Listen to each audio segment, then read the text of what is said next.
Hello Internet, and welcome to my live reaction for Yona of the Dawn, chapter 220. When we last left our heroes, we focused initially on Hawk, who is still behind the South Kai border, with Soo-Won and Ron, trying to find the Senjutsu pouch, and he did find it. It was just in the hands of a South Kai general named Kaji, who's very suspicious about this man who is not in the military right now in this time of all-out war. Kaji accuses Hawk of being a deserter, until Hawk says that he was in Ra'an's troop, which is sort of, pushed back as a result of the flood. And so Kaji conscripts Hawk. And we don't get to see how any of that plays out because we go right back to the war, where Kaun, I think was his name, the general for South Kai, who's over at the battlefield already, is just throwing boulders over to the Coca lines. Those boulders are largely being deflected by Jae-Ha and Kija, until he decides the boulders aren't going to work, and so he starts throwing prisoners of war over the line. He directly calls that back to Yuhan doing that with the severed heads in Jing as a nice sort of, Yuhan was kind of a bastard, don't forget. But yeah, that's where we left off, with Jae-Ha and Kija running to enemy sides to try to break the catapults before more captives can be killed. So that being said, let's dive right on into chapter 220, Crush Them. And we open with Yona. It's part cover page, part Yona line. Soo-Won, can't you help the people who are being held captive? And Soo-Won asks, isn't that what the dragons are about to do? It will be difficult with just them. Please send some backup. But Soo-Won tells her, a change of strategy now would be fatal. I had hoped the dragons would refrain from acting on their own. So here's an interesting bit, because we're seeing a bit of a conflict of strategy brewing between Yona and Soo-Won. And I've seen some people complaining about Yona's sort of sudden rise to military commander, right? How she was always kind of she was good enough as a leader of like a small band of like the dragons in Hawk, but she's never really had the experience of commanding a whole army. And we're sort of seeing, maybe this is building up to sort of address that concern, in that Yona here is very kind of empathetic. We have to save the people who are getting tossed into catapults. Where Soo-Won is saying, no, we have to focus on what we're doing. If they die, it's a tragedy and we'll get revenge or whatever, but what we have to do is fight how we've been fighting. And Yona is not really a big fan of that. Soo-Won continues, after I hope the dragons would refrain from acting on their own, if they aren't careful, we could suffer some serious damage. And Yona just sort of mutters out, but the people of Coca are being treated so cruelly. And Soo-Won points basically what I just noted out. You really follow the same ideology as King Il. And that kind of stuns Yona for a bit. This is war. I shouldn't have brought you here. So yeah, we're seeing the stark contrast between the two of them. It's sort of an echo of their father's contrast. Though hopefully this one won't end in either of them getting murdered. But yeah, Yona is, some might argue, too compassionate to be a general in war. Soo-Won definitely is arguing that right now. We'll see how the narrative kind of treats that argument. But anyway, we come back to Kura-U, whose name I got wrong during the previous segment, but Kura-U is his name. General Kura-U, they're here! The 4 dragons! Alright, because Shina and Zeno also went off to help them out. Okay. And Kura-U says, then we'll bring them down. Don't stop throwing stones. And send some prisoners flying. Which could be bad, because if they want to save the prisoner's life, then they would have to, have their hands full with the prisoners. But if a boulder is aimed at the same place, they might not be as able to move as well to destroy the boulder. Jae-Ha might because of his kick-based powers, but Kija especially could be kind of screwed here. Anyway, sends the prisoners flying. And we hear the prisoners calling, no! Let us go! And Jae-Ha tells Kija, these guys are putting people in the catapult again. And Kija just sort of growls, bastards. And then we see this arrow flying through the air. I can't quite tell what side it's from. It was from the enemy side, flying towards Jae-Ha. Kija calls, Jae-Ha! And Kija grows his hand to cover Jae-Ha, but he gets an arrow in the back of the hand, which might fuck him over later. Because, that pierces him. Jae-Ha sees it, and Kija falls. Might just be like he's sort of, his extending himself to save Jae-Ha left him kind of lopsided, so he sort of lost his balance. But it does seem kind of connected to him taking the wound to his hand. I forget, just getting injured in, the place where their dragon powers come from. That doesn't do, extra damage to the dragons, does it? I don't really remember that being a thing. But it might be. It's been a while since I read some of the earlier chapters. Either way, Kija falls. Jae-Ha calls, Kija-kun! And we see Kija, he's roughly fine. He just fell off the horse. Go. And Jae-Ha sees him. And Jae-Ha jumps up ahead as Kija hits the ground. And one of the archers, the enemy archer just sort of cheers. Ha! Took one down! I mean, kind of. He's still clearly alive. But Jae-Ha just sort of thinks to himself, I won't allow it. A war where human lives are played like toys. I mean, that's kind of what war is in the end, isn't it? The thinking of, how many lives can you save? What lives are okay to lose? War is shitty. War is awful. It's where human lives are played like toys, as Jae-Ha puts it. Anyway, the enemy, spearmen ready their weapons. Come! We will impale you! And Jae-Ha just jumps right over them. Don't look back. Destroy it! And I think he, lands straight in the middle of the catapult, shattering it. The catapult crumbles around them. And one of Kura-U's men just reacts, the catapult is... No way. And Soo-Won and Yona watch in shock as the catapult falls. They don't only have the one catapult, though, right? There's still more of a threat there. But Jae-Ha lands, and this is a badass scene of him amidst, the ruins of the catapult. This instrument of mass destruction, such as it is for the time period the story is set in ruins behind him. He is not on board with the sort of wanton death that comes with war. And the Kai soldiers also kind of start to panic. This is one of the 4 dragons? And Kura-U just says, who's the dragon? Let me see. And he looks at him. Oh no, that might be someone else. Because the who's the dragon, let me see line, we see this very particular spear. Was that Ra'an's spear? It's been a while since we've seen Ra'an. Let me see if Ra'an has a wiki article. Because he very well might not. Not that I can find.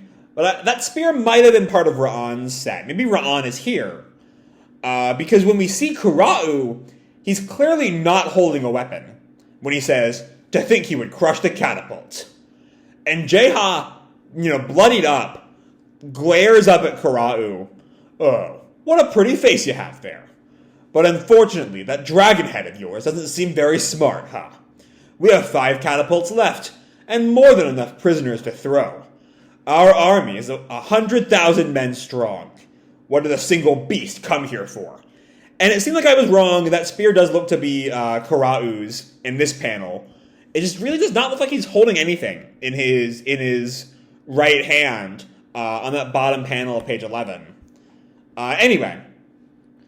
And Jae-Ha just taunts him. I came here to kick that ugly-ass grin off your face.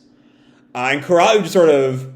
Oh, no, this is Kura-U's line, who taunts back, I'm at my best if I beat the shit out of that pretty face of yours. Let's have some fun. And we see this giant rise by Kura-U's side. He's as tall as Kura-U is on horseback. You look like you're barely able to even stand up. I'll make you even prettier before I send you back to Koka. And Jae-Ha just taunts him. Well then, I'm going to take you for a quick walk through the air. Don't you want to feel what it's like to ride one of those catapults? And with that, Kura-U just brings his weapon down, Jae-Ha jumps back, but his leg is grabbed by the giant, stopping him from being able to move, allowing Kura-U to just kick him right across the face. You stay right there, pretty boy. And Jae-Ha, a little more bloodied up, but as the kickmaster, more than a valid place to taunt here. You call that a kick? And Kura-U, with his grin even wider now. All right, now you're asking for it. And I recognize that. That's Shina's gaze, hitting right through Kura-U's soul. Kura-U turns back as he sees his men in a panic. Get away from me! And they all fall over. What happened? Everyone! And he thinks to himself, starting to sweat now. Just now, it felt like my heart was getting crushed. And we see the aura of Shina behind him. As Jae-Ha remarks, idiots, you should not have come. And we see a dragon just clamp down on the giant holding Jae-Ha as he screams. Or it's a metaphorical giant. It's not an actual energy thing. It's more of Shina's gaze. As the giant screams, Kura-U asks, Oi, what's wrong? And he turns back and he sees Shina, mask off, just staring at him. And Zeno's there with him too. As Kura-U thinks, are they the 4 dragons? And as Shina falls after overusing his powers, Shina-kun, Zeno-kun, why have you come? You should have stayed by Princess Yona's side. And Yona gets on to him. You were about to die, you realize that?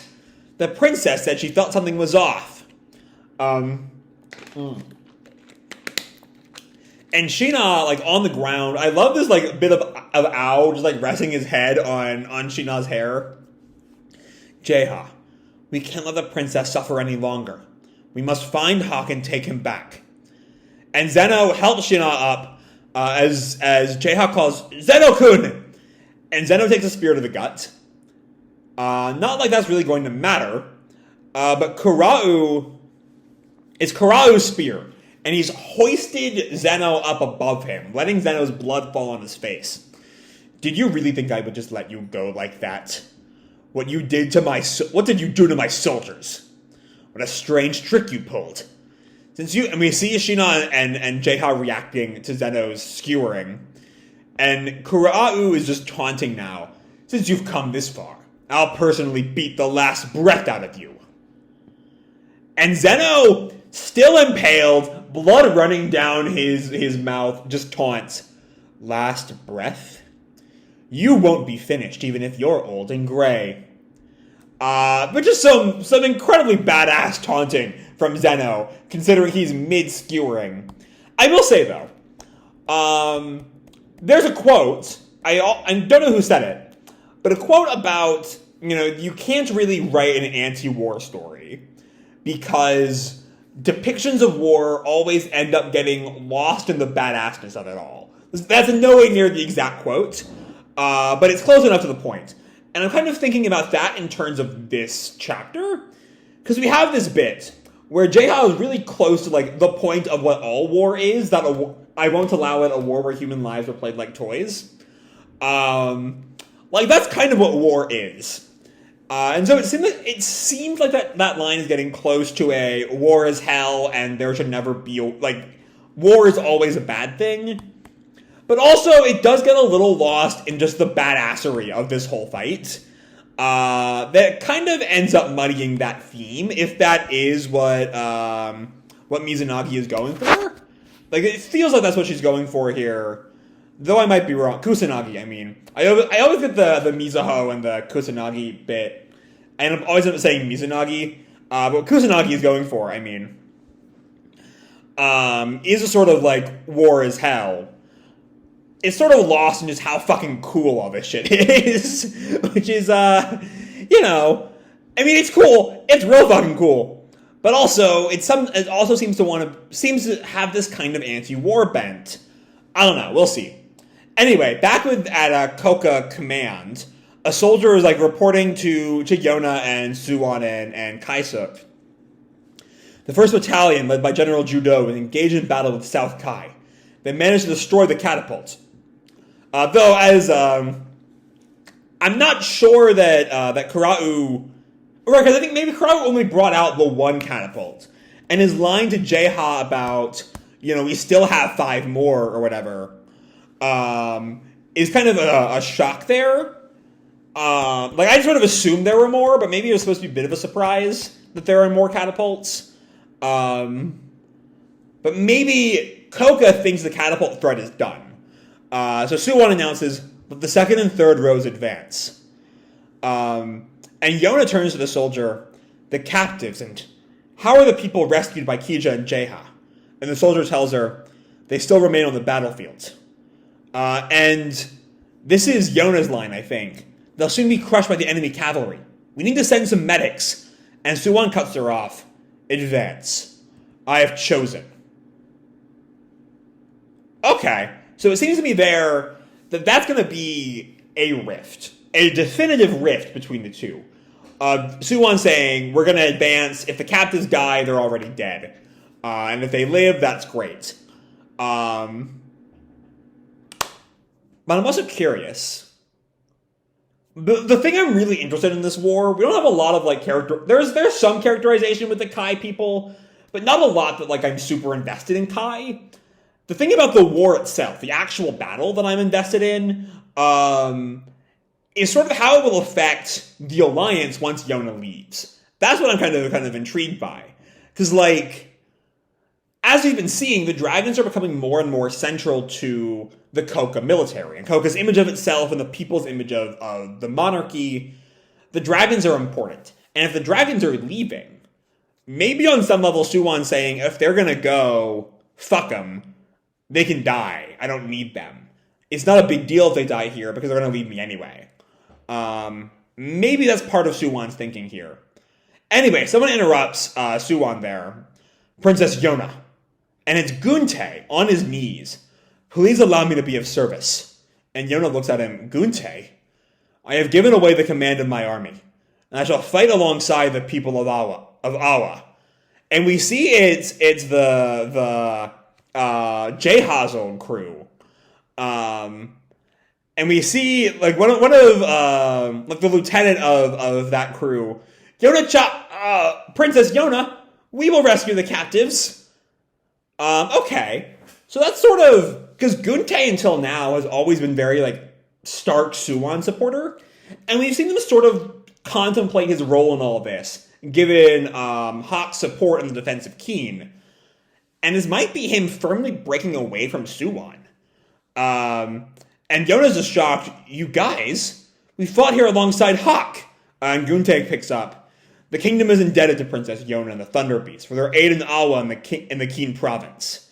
And now, the captives are the people of the Earth Tribe. That you trouble yourself with the fates of my dear comrades makes me speechless with gratitude. Please leave this to me. And he turns to Soo-Won, because again, Geun-Tae by doing this is flying right in the face of his king's orders. Your Majesty, I will resign my place as general after this battle. I am now a useless piece of meat, no longer able to wield a blade. However, I wish to fight to the last on behalf of the people who admire me. I will not get in the way of the battle. I beg your acquiescence. And Soo-Won just stares him down.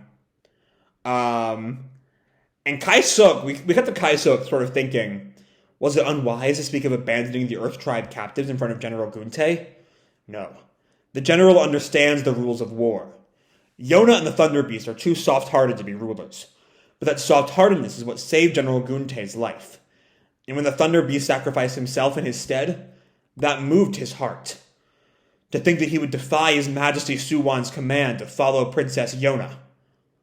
And we have this image of Yona with the sparkles behind her, the sort of majestic ruler that Geun-Tae has given up everything he's done over the past however long the series has been going on for to sort of follow her at the very end. And we have this narrator paying the greatest of respects to Princess Yona. General Geun-Tae rode towards his last battlefield. Continued on March 4th. Okay. So, I'm not sure Geun-Tae's gonna die.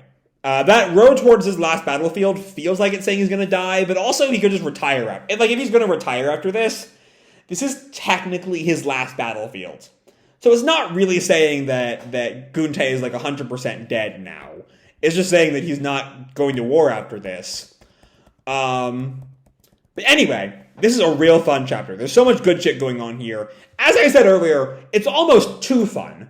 You know, all of Jae-Ha's sort of comments about, you know, I won't allow this war where human lives are played like toys, is sort of ignored once we get to how badass the whole Dragons versus Kura-U fight gets. Like, it's cool. It's fucking cool. Which again, if Kusanagi is going for a sort of anti-war story, she's not really succeeding by making this so fucking badass. Especially that Zeno line, last breath, you won't be finished even if you're old and gray, is so fucking good. But also, given the circumstances, maybe not the kind of narrative Kusanagi is aiming for here. But anyway, other stuff going on though. Geun-Tae. I'm a big Geun-Tae fan. I think he's a really, really fun character, and he's become a really fascinating character lately. As he sort of realizes that, like, maybe he did kind of back the wrong side. Maybe he should have put his faith in Yona at the very least, if not ill. Because Yona has grown up to become a ruler that, like, definitely pre-coup, Geun-Tae never could have imagined she'd be, I think. And then I want to spend a moment before the end on this thing that Tae-suk says about how Yona and the Thunder Beast are too soft-hearted to be rulers. That soft-heartedness is what saved General Geun-Tae's life. It's very fitting for Tae-suk. I'm just kind of curious what kind of themes Kusanagi is pulling at here. You know, like Tae-suk, of course, thinks they are too soft-hearted to be rulers, but are we supposed to agree? Or is the implication a king has to be a bad person, and so who would ever want to be king? Is that the sort of theme of this whole story? Or is it this sort of, you know, you can be kind and a ruler. You can be both. You can find the middle ground. And Yona and Hawk will be able to do that if they ever become the rulers of Koka. I don't know. We'll have to wait and see. It's a whole month till our next issue. It's going to be March 4th, a long way away at this point. But I can't wait to see how this all plays out. There's so much good shit going on here. From at least attempts at an anti-war theme to just a really badass fight going on in the middle. And then Geun-Tae just sort of switching allegiances, which, given everything that's happened to him in the last little while, makes sense, but it's still a little surprising. So with that, I'm going to leave this video off here. Hope you've enjoyed the chapter and the video itself. If you did, feel free to drop me a like or subscribe, or, you know, do whatever makes you happy, you know? And as always, your life is your own, okay? Bye!